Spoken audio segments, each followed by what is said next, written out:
Greetings, free thinkers. Welcome to the Hoggcast. How are you doing today? I hope you're doing fine. I certainly am. Okay, what do we have for you on today's episode? We have for you a Filipino man who's on the subway, riding the subway, who has been subjected to what is colloquially known in the mainstream narrative now as anti-Asian hate, anti-Asian discrimination, and so on and so on.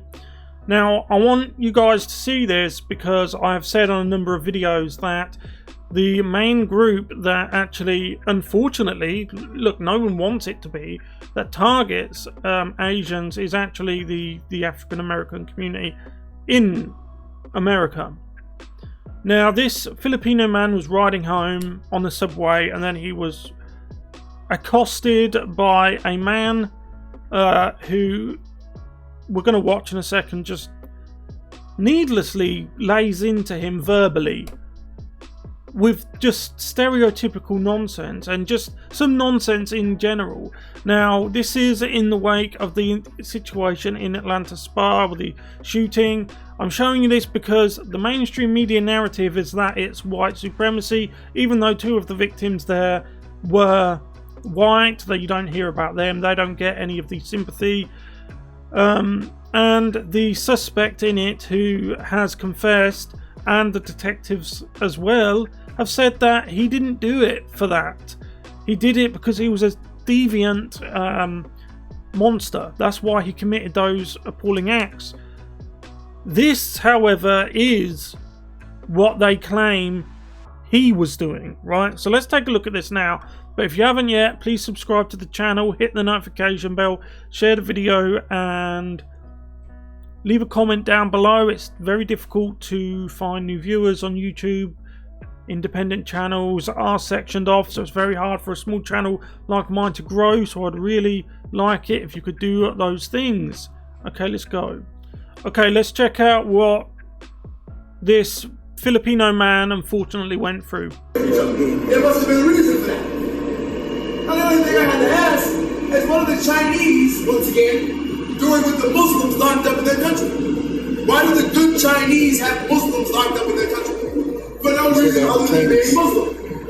Could you answer that? You seem to be so ethical, and you seem to be such a good Buddhist. But we know that Buddhism is not a Chinese religion. Buddhism is an Indian religion. Why are you going around touting yourself as a good Buddhist person? Why are you telling people that Asians don't marry outside their race? When Asians do marry outside their race, do you mean you don't marry black people outside their race? Because the highest rate of interracial marriage is between white males and Asian women. Stay away from each other. Okay, so let's go back and watch again at this man, and I'm talking about the guy who's berating the poor Filipino man. The guy doing the berating is a product of intersectionality.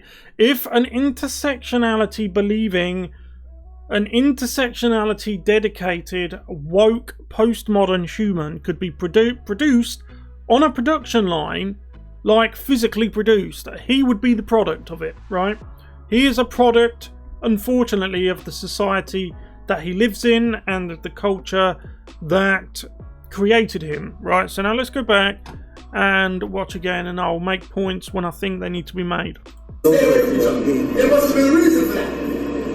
Now, the only thing I had to ask is what are the Chinese, once again, doing with the Muslims locked up in their country? Why do the good Chinese have Muslims locked up in their country? Now, if that was, bearing in mind the man himself is a Filipino, if that was aimed at the Chinese Communist Party, the CCP, the Chinese government, that would be a valid question. But whether the man was Chinese or not, saying he was, right? What does it have to do with him?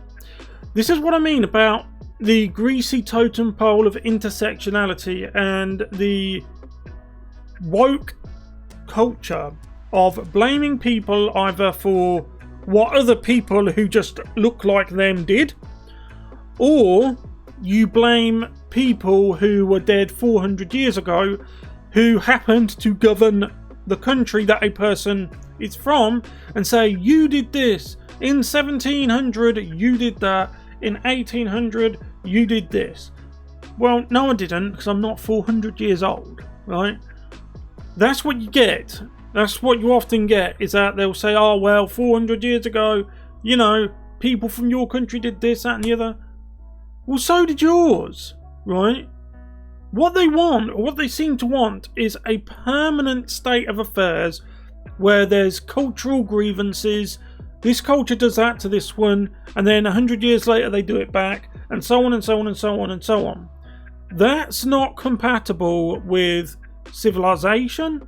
That's not compatible with learning. It's not compatible with living life. You can't live your life if you dedicate your life to cultural grievances and immutable characteristics, right?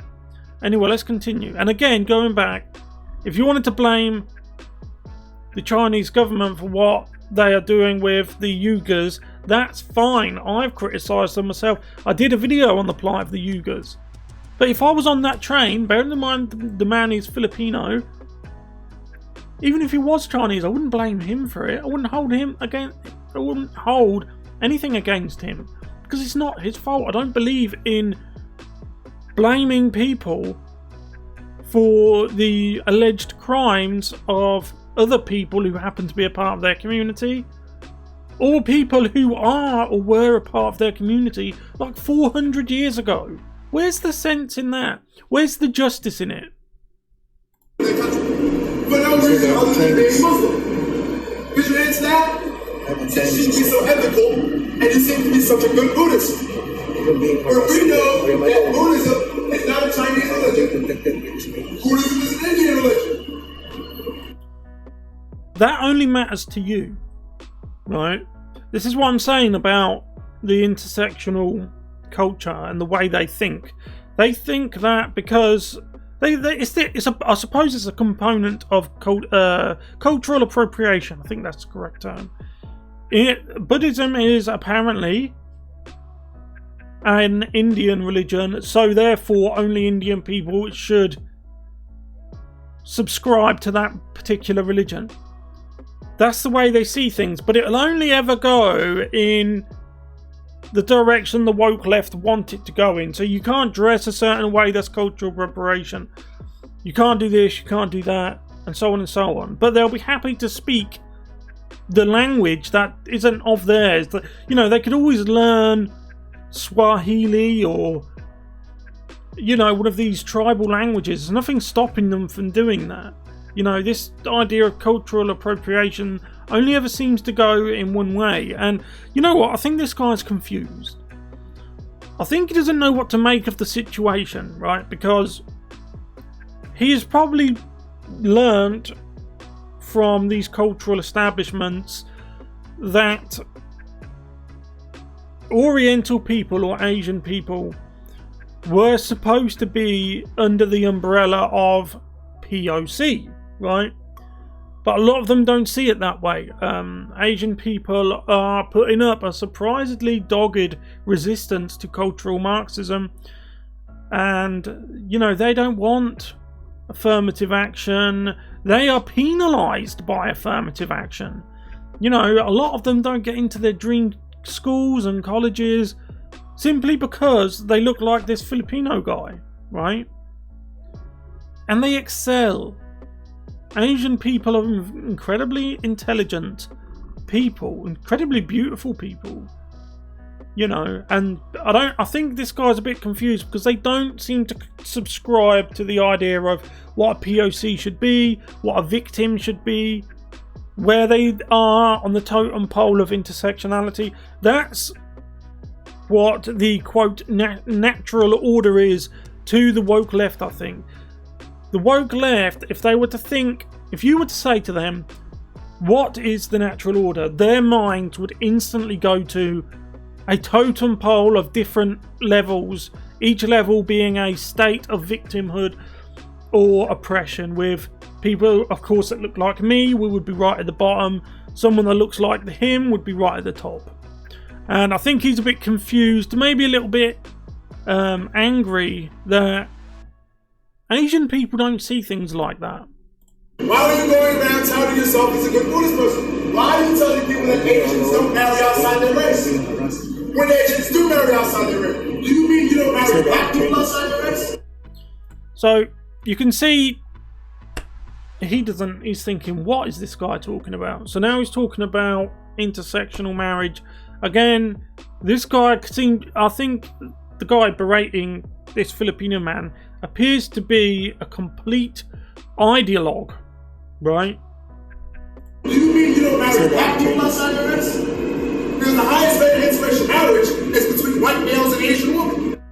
That is true. The highest rate of interracial marriage is between white male and Asian woman.